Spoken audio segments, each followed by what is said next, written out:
गोकुळ सोबत गोकुल. ज्योतिबाची यात्रा मोठ्या उत्साहात.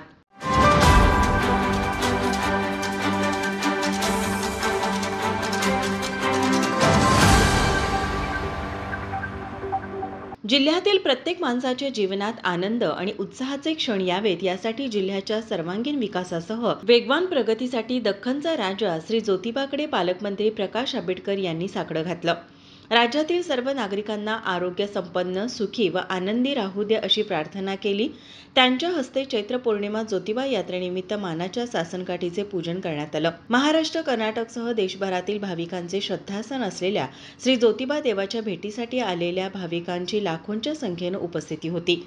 गुलालाने न्हाऊन निघालेल्या लाखो भाविकांनी दख्खनचा राजा श्री ज्योतिबा डोंगर गुलाबी रंगात अगदी फुलून गेला होता.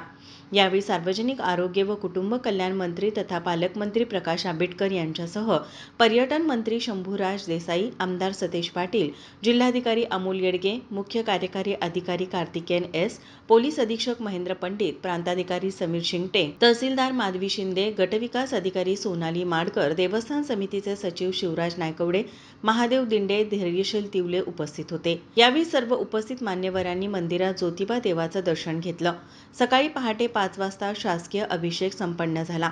दुपारी 12 वाजता पालकमंत्री प्रकाश आंबेडकर यांच्या हस्ते पूजन झाल्यानंतर सासनकाठी मिरवणुकीला प्रारंभ झाला. या मिरवणुकीमध्ये क्रमवारे पहिला मान पाडळी या सासनकाठीचा असतो. त्यानंतर मौजे विहे, नंतर करवीर कोल्हापूरची हिम्मत बहादूर चव्हाण, कोल्हापूर छत्रपती, कसबा डिग्रज यांच्यासह मानाच्या एकूण 108 सासनकाठ्या सहभागी झाल्या. अन्न औषध प्रशासनाकडून तपासणी, पार्किंगची 34 ठिकाणी व्यवस्था, विविध ठिकाणी अन्नछत्र, दर्शन रांग व्यवस्था, सुरक्षेसाठी सीसीटीव्ही, पोलीस बंदोबस्त, पाण्याची सोय, आरोग्य सुविधा, स्वच्छता, लाईव्ह दर्शन व्यवस्था करण्यात आली होती. पोलीस प्रशासनाकडून जिल्हा पोलीस अधीक्षक महेंद्र पंडित यांच्या मार्गदर्शनाखाली प्रत्येक गर्दीच्या ठिकाणी संनियंत्रणासाठी विशेष पोलीस बंदोबस्त ठेवण्यात आला होता.